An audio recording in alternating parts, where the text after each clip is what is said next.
Hello everybody, it's Becca. Welcome to my studio. Today I'm going to teach you the very basics about how to paint with a spoon, otherwise called spooning.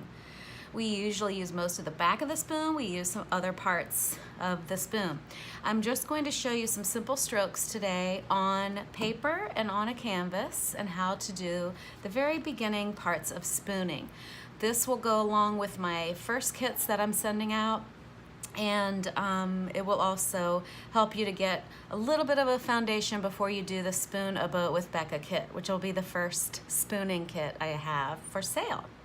Okay, so what we do is we get any little spoon, metal spoon or silver sterling spoon. I just got these at like Walmart or the dollar store, so it does not have to be anything special, but you just don't want to use them for food again after you use them with paint. Have spoons for paint and spoons for food. Okay, so the very basics are, I'm going to show you how to go from like big strokes and marks to small ones. And I'm not a fan of using styrofoam plates because they add up into millions and then we can't recycle them. But of course for spooning you need a flat surface rather than a dipped bowl or a palette where the paint is inside. You need to be able to get straight up and down on your paint. So I have a flat surface with a couple of bright colors of paint that you can see on the paper. So we're going to start with the bigger strokes, and that is going to be in the biggest part of the back of the spoon.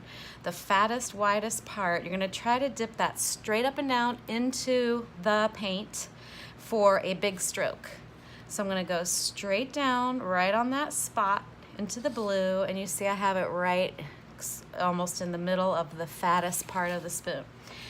And then you're going to go again straight up and down, coming down straight, and you start spreading just like you would peanut butter or mayonnaise. Now with the spooning, a lot of times you have this starting point that comes when you first put the spoon down. So you want to go back sometimes and spread the other way.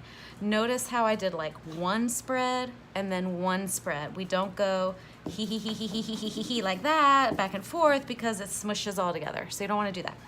Let me try another one that's a little more paint on the back of the spoon. Basically the same area. We're gonna go straight down on the paper, spread once. See, we got a starting point, we're gonna spread backwards. So there's no control. You see how these big strokes have like thick parts and then they have this part. You want both of those kind of parts in your stroke because you want the abstract look of it being spread out. And then you can also, depending what you're doing with it, is use the rest of the paint on the spoon for smaller strokes, and most of those won't be solid. They're going to be, see, broken up like these. Okay, we're going to use a lot of wipes to wipe the spoon each time, or paper towels, whatever you prefer. And I'm going to do a few more big strokes. This one I'm going to do try to do a lot more paint on the back so we can do a big spread. Again, lightly but straight up and down, press. You can turn the spoon a little bit to get some of the extra stuff off, and then you go back one time, back the other way. Okay, or twice if it's huge like that. But that's where you're gonna go. And then you can use the rest of what's on there to spread out smaller, more broken up strokes. Okay? Excuse me. So we're gonna wipe again. Always wipe in between colors because you don't wanna get them muddy and mixed together. That's doesn't go well usually for what you're after in the spooning look. Okay, next thing we're gonna do is go up higher on the spoon. A little bit higher on the back of the spoon for smaller strokes, medium kind of strokes. So I'm gonna go straight up and down, you can't see it. I'm gonna go straight up and down into the red and see how I've moved up on the spoon. The red looks thicker. It's gonna be a lot thicker on my paper. Sometimes you want a really thick stroke. If not, you would wanna scrape some of that off or even start over and get much less on the spoon. Now I'm gonna go put that down at the top, the higher part, and spread. It's a little bit smaller than our big ones. So that's how you get bigger strokes. And again, then you can, if you have a need for more of that color paint, you can use the rest of it to get many little small strokes. So for example, like if you're doing a butterfly wing, I'm going back up to the top half of the back of the spoon again. You're gonna maybe start with a wing, and then you spread again. If you're going back towards, like say the body's here, you're going back towards the body. You don't want to have that starting smush, so you go back again. Only a couple times, 1 or 2, 3 times, that's it. And then if you want the smaller little parts for like a fluffy wing, that's where you can take the rest of what's on the spoon and kind of wipe off, basically wipe off what's on the spoon. That will give you that fluffy look on the edges. But again, you don't want to go back and forth like that, because it's gonna muddy it all up and mix it all together. So for example, I'll show you what not to do with the blue. You want to go one time, this is what you do, one time, then back. If it doesn't really work how you want it, you could go one time more, there we go.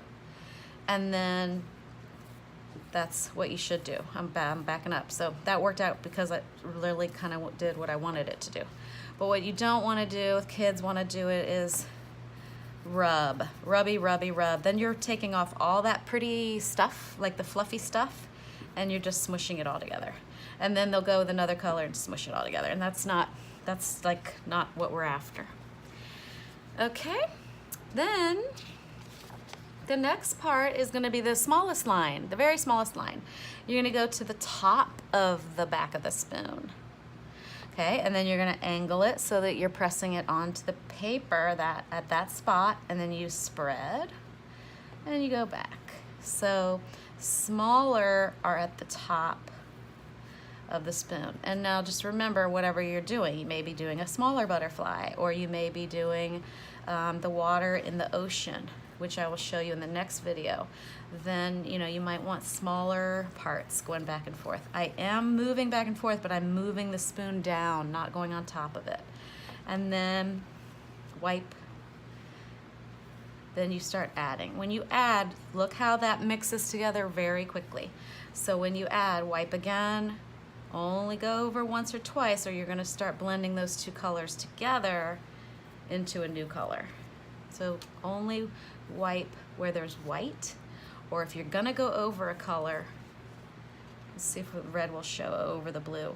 You want to go one time only, maybe even wipe in between, and then go one time back. See, then you are not mixing them together too much, you're just putting it on top. That will go over a lot more in the boat video. Okay, and then the last stroke is going to be the very skinny lines, like say we're gonna do a boat, or we're gonna outline a butterfly, or we're gonna do the butterfly body. Now you're gonna want to wipe off the spoon, dip straight up and down, right at the tip of the spoon. And then you position it where you wanna do your body. Let's say we're doing a butterfly body. See how skinny that gets. That's the butterfly body. Say the head's going there. That's how skinny the lines are. And then again, you have that nice broken up stuff. So I'm just doing a bunch of little butterfly bodies here.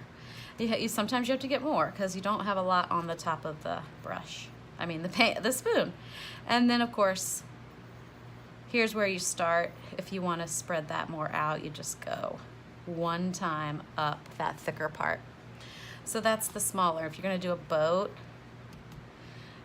you want to go back for paint a lot. And this is, again, not an exact science. You have to kind of keep on dipping and going up.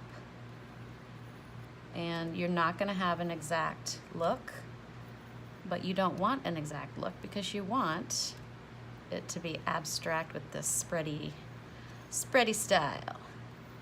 All right, so there's sort of a boat. Okay, get the drift, what I'm doing here. And this, you can go back and forth because you have very little paint to kind of try to get your lines where you want them to go. Okay, so those are basically the 4 different types of using the back of the spoon strokes. Now, thank you for watching. This is your introduction to spooning with Becca. And in the next video, I'm going to do the Spoon a Boat with Becca instructions straight through from beginning to end that will help you get through the kit. It has all the written instructions in there, but it's also going to be able to give you access to this next video, which will help you just literally do it step by step with me. Thank you so much, and subscribe to my channel. Thanks, bye.